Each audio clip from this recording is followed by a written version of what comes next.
Bonjour groupe, je viens vous donner enfin de mes nouvelles. Je sais que beaucoup d'entre vous m'avez envoyé des messages privés afin d'obtenir mes dernières nouvelles. Malheureusement, je suis sincèrement désolée. Mon état en ce moment ne me permet pas de tous vous répondre en privé parce que je n'ai pas l'énergie, honnêtement.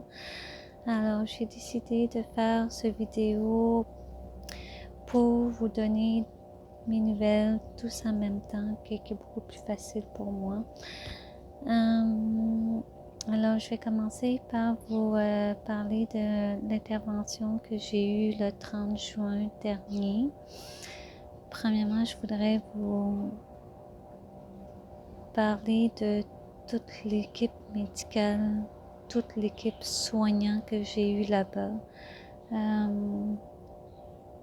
Le centre de transplantation de l'Université d'hôpital de Cleveland, ils ont été tous, mais tous, extraordinaires, exceptionnels.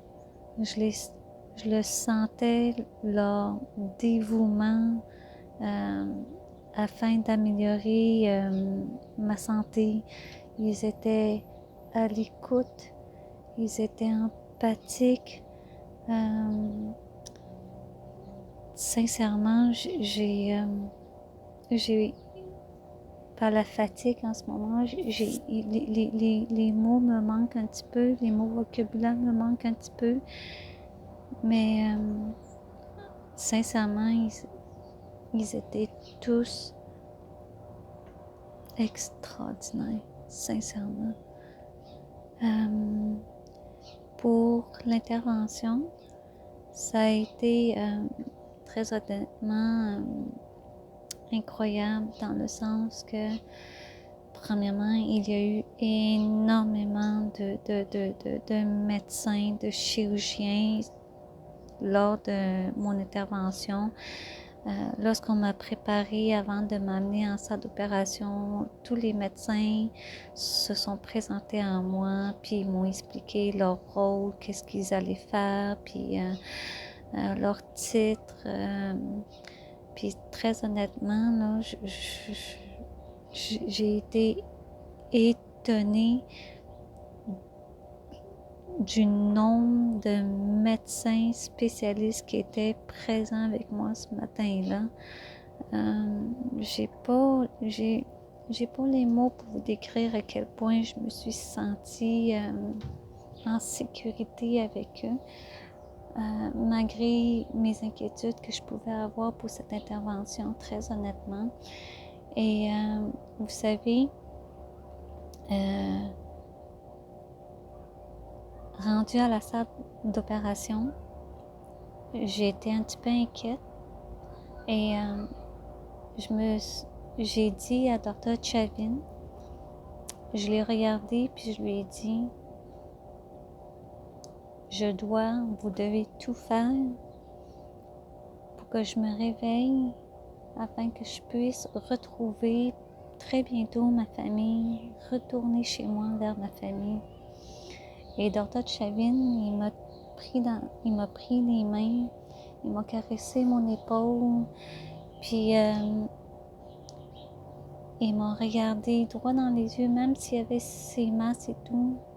Il m'a regardé, puis il s'est approché de moi en me caressant mon épaule, puis il m'a dit, tu vois toutes les personnes qui sont autour de toi, mais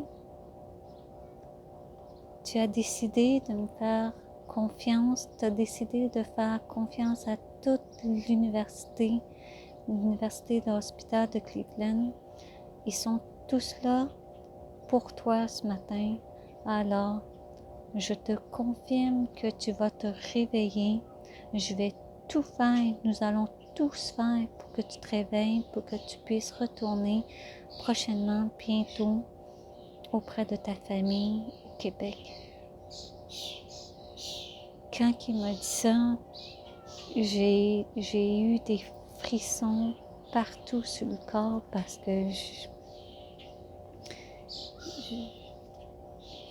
je peux pas vous exprimer la gratitude que j'avais envers Dr. Chavin d'entendre ces phrases-là sorties de sa bouche, son réconfort, de me réconforter dans la salle d'opération parce qu'il voyait que je commençais à être un petit peu stressée. Et vous savez quoi? Dr. Chavin m'a tenu les mains, m'a caressé l'épaule jusqu'à temps que je puisse m'endormir parce qu'après ça, je me souviens de plus rien du tout. Alors, c'est l'image, c'est ce que je me souviens avant qu'on m'endorme. C'était magique, je me suis sentie tellement, mais tellement choyée.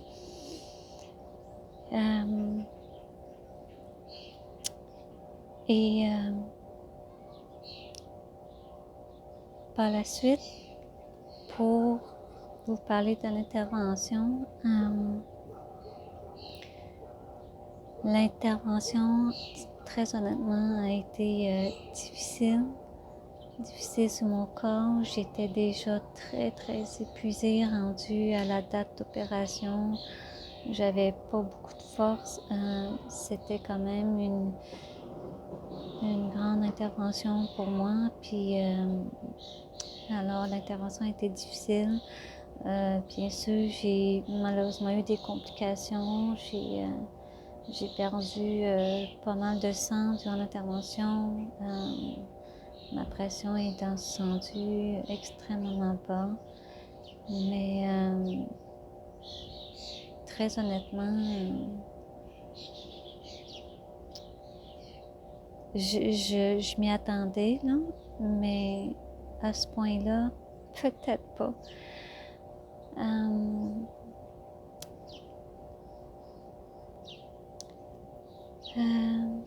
J'ai été hospitalisée durant 4 jours là-bas et je suis ressortie à la maison de transplantation et c'est là que je vais vous raconter un petit peu ce que j'ai vécu à la maison de transplantation, les membres du personnel, les quelques bénévoles sur place qui étaient là, ils étaient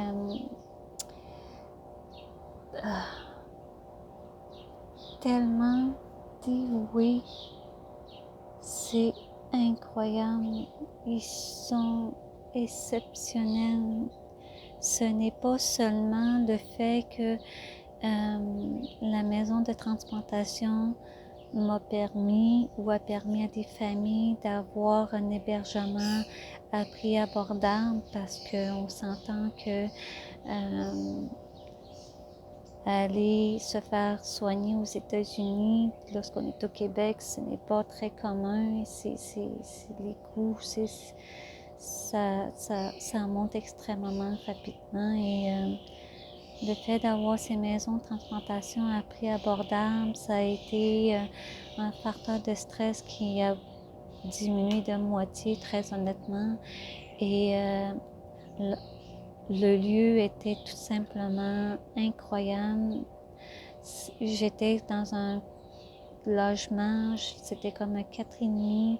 J'avais une galerie, un balcon, puis devant la galerie, j'étais entourée de gros arbres. Il y avait des oiseaux partout. Il y avait des lapins, des bébés lapins qui couraient partout dans le jardin en bas. Il y avait vraiment la vie autour de la maison de transplantation et c'était juste incroyable, sincèrement. Et que dire des membres de personnel, les bénévoles au bureau de la maison de transplantation. Écoutez, ce sont des êtres extraordinaires qui travaillent tellement fort pour notre bien-être, pour notre sécurité. Ils s'assurent qu'on manque de rien et en plus, ils nous fournissent des repas. Ils nous fournissent des déjeuners, ils nous fournissent même parfois le souper. Vraiment, comme je vous dis, j'aurais aimé être plus en forme afin de trouver les bons mots pour les décrire, mais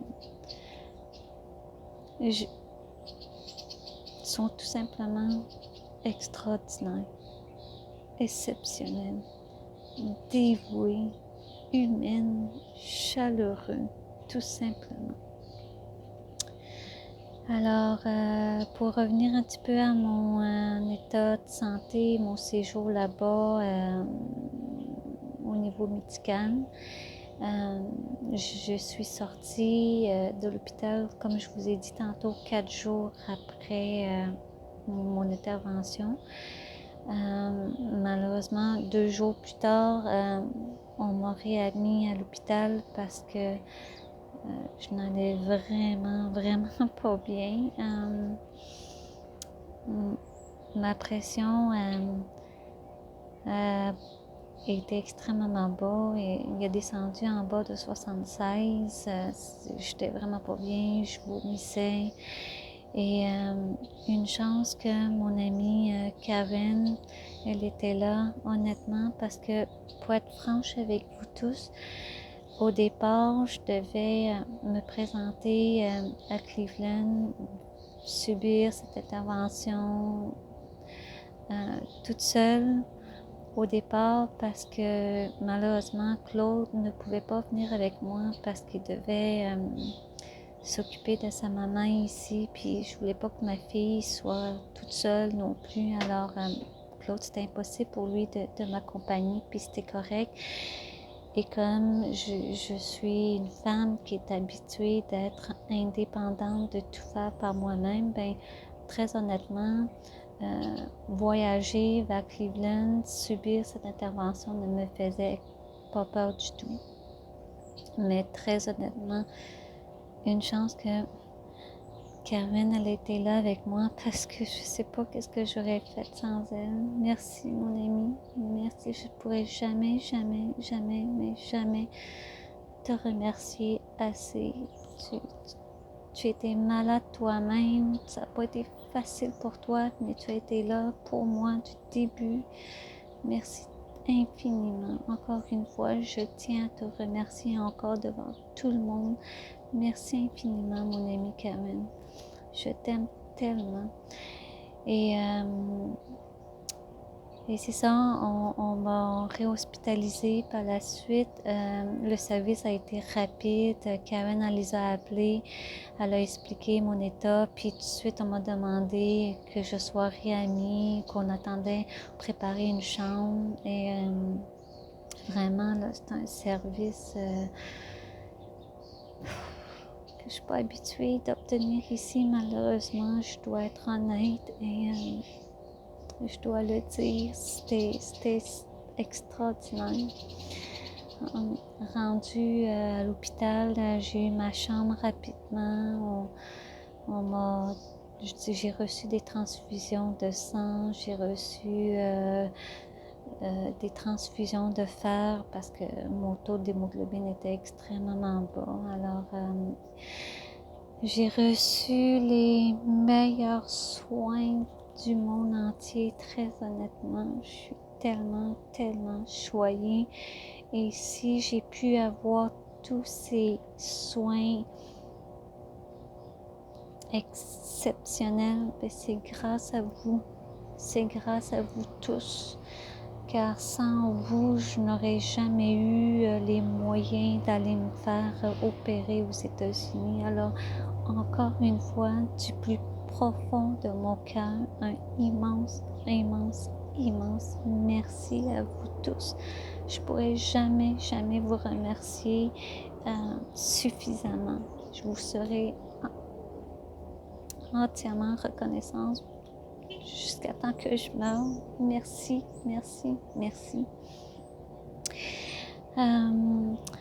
En ce moment, je suis de retour à la maison parce que mon amie Karen, dû à les complications pour mon état, elle a dû déplacer son vol à 2 reprises déjà pour moi. Et mercredi le 13, elle devait absolument revenir à la maison. Alors, comme je peux pas rester à la maison de transplantation toute seule et que très honnêtement, j'avais pas personne qui pouvait venir prendre la place à Karen, ou tout simplement, j'avais pas personne qui m'avait réellement proposé de venir à moi. Puis c'est correct, c'est vraiment, vraiment correct. Mais pour cette raison, j'ai pris l'initiative, j'ai pris la décision de revenir à la maison en même temps que Karen, parce que comme je vous ai expliqué, la maison de transplantation, ils étaient trop inquiets à ce que je sois toute seule. Puis très honnêtement, j'aurais pas été capable de rester toute seule de toute façon. Alors voilà, j'ai décidé de couper mon séjour là-bas beaucoup plus tôt que prévu et de revenir à la maison beaucoup plus tôt que prévu. Je vais être franche avec vous. Avant de prendre le vol vers Montréal, j'étais extrêmement inquiète parce que là-bas, lorsque mon état n'était pas fonctionnel ou que je me sentais pas bien, on appelait puis j'avais des soins rapidement, et revenir à Montréal, très honnêtement, c'était quelque chose qui m'angoissait énormément. J'ai beaucoup pleuré, très honnêtement. J'ai jamais, comme la plupart d'entre vous me connaissez, je ne pleure vraiment pas facilement, mais je me souviens, quelques jours avant, j'ai tellement pleuré d'inquiétude parce que ici, j'avais peur que si mon état avait une rechute, que je sois complètement délaissée à moi-même ici. Et ça faisait vraiment peur, très honnêtement. Après une nuit de recul, après longuement réfléchi, écoutez, je me suis dit, je vais retourner en même temps que Karen, qui va être beaucoup plus facile pour moi, pour le voyagement aussi. Puis je me suis dit, jamais, mais jamais, que si je devais me présenter à l'urgence, jamais je croirais jamais je croirais qu'on ne voudrait pas me prendre en charge, que je ne recevrais pas les soins nécessaires. Alors je me suis accrochée à cette phrase, je me suis répétée des milliards de fois dans ma tête, puis je me suis dit, mais si tu te présentes à l'urgence, si tu vas pas bien, ils ne peuvent pas te refuser de te soigner. Et cette phrase, très honnêtement, je l'ai répétée toute la nuit entière. J'ai passé la nuit blanche à me le répéter sans cesse. Je sais que ça peut paraître ridicule aux yeux de plusieurs, parce que pour plusieurs d'entre vous, vous allez peut-être pas comprendre cette angoisse que j'ai eue. Mais lorsqu'on est atteint de maladies rares et lorsque j'ai été obligée d'aller me faire soigner aux États-Unis, mais malheureusement, oui, ça fait peur, parce que je sais à quel point ici, pour ceux qui sont atteints de maladies rares, c'est extrêmement difficile pour nous, très honnêtement. Très, très, très difficile. Alors, c'est pour ça que j'étais terriblement inquiète. Alors, Voilà, je suis revenue mercredi soir avec Karen. Oh, j'étais tellement épuisée, mon corps n'en pouvait plus. Une chance que je suis revenue avec Karen. Je n'aurais jamais pu réussir à voyager toute seule, très honnêtement avec vous. Alors aujourd'hui, bien, je suis de retour à la maison auprès de ma famille, enfin. Voilà, et je suis très heureuse, malgré mes inquiétudes, de me retrouver enfin chez moi, dans mon lit, près de ma fille, mes enfants, mon cher mari, parce que mon doux pour Claude, ça n'a tellement pas été facile pour lui, parce que pendant moi, je me faisais opérer, bien lui, il était à l'hôpital avec sa mère aussi, alors ça n'a pas été facile pour Claude. Il est extraordinaire, quel homme formidable. Je suis tellement choyée. Merci mon amour. Merci, je t'aime tellement. Tu es extraordinaire. Et maintenant, je vais vous parler de ma chirurgie. Premièrement, le plus beau, le côté positif de toute cette intervention, de toute cette aventure que j'ai vécue. J'ai pu, le centre de transplantation ont pu prendre mon rein gauche et on a pu sauver la vie d'une autre jeune femme. Ça a été très honnêtement, je suis très émue, très émue parce que c'est une sensation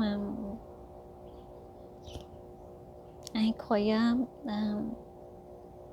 de savoir que le centre de transplantation n'a pas seulement sauvé ma vie à moi, mais qui ont également permis de sauver la vie d'un autre être humain. C'est wow, j'ai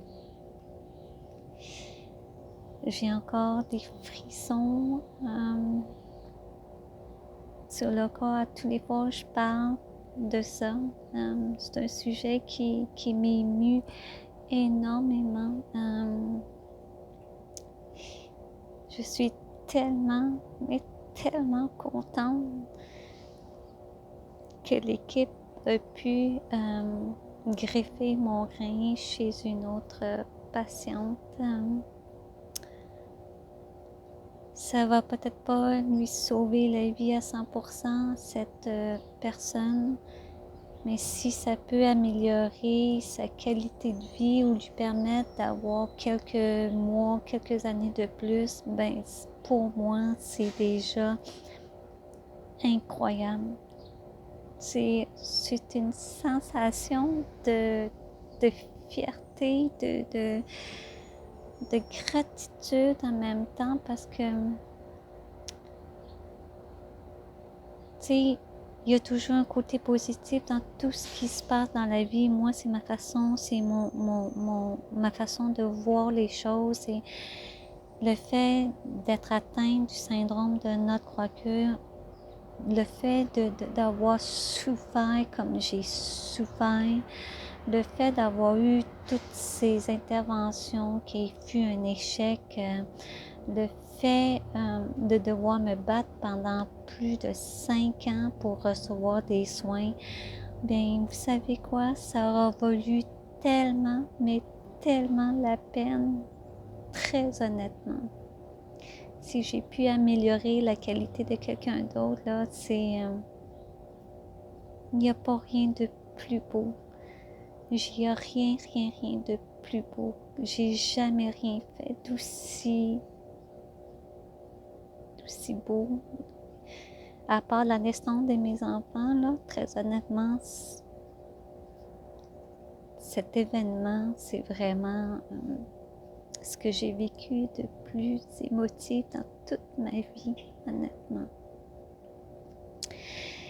Et pour revenir un peu à moi, bien, l'intervention, très honnêtement, je n'ai plus aucune,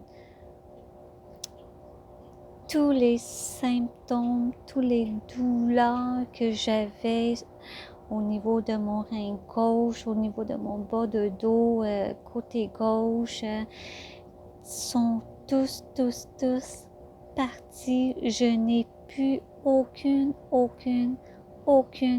douleur du notre croix-queue. C'est tout simplement incroyable. Vous pouvez pas savoir à quel point ça fait du bien de pouvoir respirer puis de pas avoir mal. C'est incroyable. Oui, bien sûr, là, j'ai des douleurs cicatricielles parce que j'ai des cicatrices partout au niveau de mon ventre. Ce sera pas le temps d'aller m'inscrire en concours de beauté, ça je peux vous le confirmer, mais toutes ces cicatrices qui sont sur mon ventre, ben très honnêtement, là, en bon québécois, là, je m'en fous littéralement de ces cicatrices-là, honnêtement.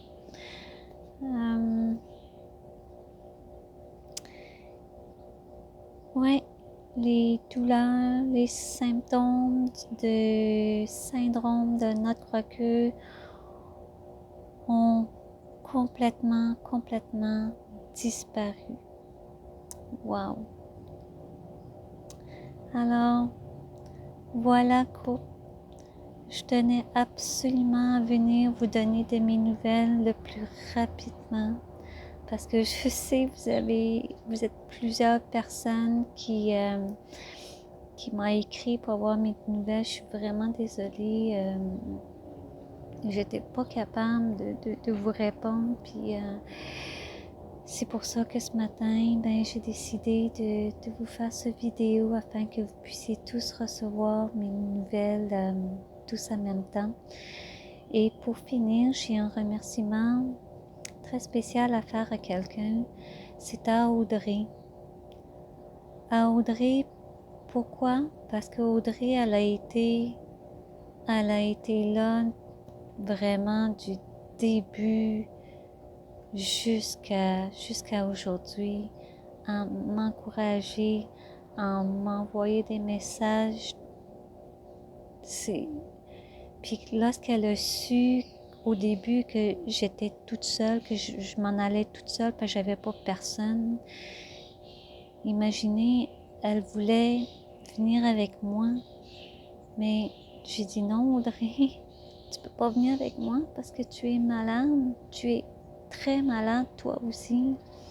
Puis Audrey, même après, quand elle a su que Karen devait quitter, que je devais rester encore là-bas, parce que honnêtement, théoriquement, là, je suis pas supposée d'être à Montréal déjà parce que je suis supposée en temps normal rester un minimum 3 semaines à la maison de transplantation qui est juste en face du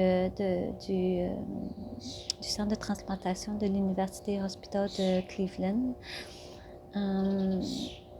Puis quand Audrey elle a su que j'allais toute seule, qu'elle voulait même venir me rejoindre, Audrey, merci infiniment. Merci de ton offre. Merci, mais tu pouvais pas venir me rejoindre, ma belle Audrey, parce que tu es tellement malade toi aussi, tu es gravement malade toi aussi. Alors, si je t'ai dit non, c'est pas parce que je voulais pas t'avoir avec moi, ma belle, c'est juste parce que je t'aime trop aussi, puis tu dois aussi prendre soin de toi. Alors, tu n'étais pas apte à venir prendre soin de moi, ma belle Audrey. Puis non, je ne veux pas que tu prends le train de Québec pour venir prendre soin de moi rendu à Montréal, ma belle.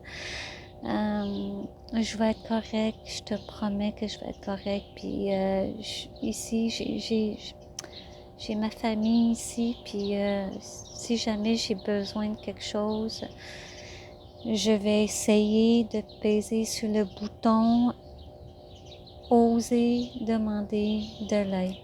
C'est promis, Audrey, je vais travailler très très fort pour peser sur le bouton « Oser demander de l'aide », ok? Alors, rassure-toi, mon ami, puis je veux que tu prennes soin de toi aussi, ok? Puis, je te promets que bientôt, on va se reparler très très très bientôt. Alors, voilà, groupe, je vais finir par remercier aussi Daniel et Patrice, une amie qui habite à Cleveland. Sans toi, Daniel, sans toi, Patrice, Karen et moi, on n'aurait pas pu survivre, très honnêtement. Alors, du plus profond de mon âme, du plus profond de mon cœur, un immense, immense, immense merci à vous deux, sincèrement. Et pour finir, je sais que je me répète, mais du plus profond de mon cœur, un immense, immense merci à vous tous. À vous tous, parce que je ne veux pas vous nommer, parce que je ne veux pas oublier personne, mais je tiens à vous remercier encore une fois, parce que sans vous, sans la levée de fonds, sans le partage, rien de cette magie n'aurait été possible pour moi. Rien de cette magie, on n'aurait pas pu sauver 2 vies humaines. Vous avez permis de sauver 2 vies humaines. Merci. Ma belle Ginny, merci mon ami. Merci d'avoir tenu tête. Merci d'avoir fait cette levée de fonds, de m'avoir obligé d'accepter ton aide, parce que Jenny, tu sais, sans toi,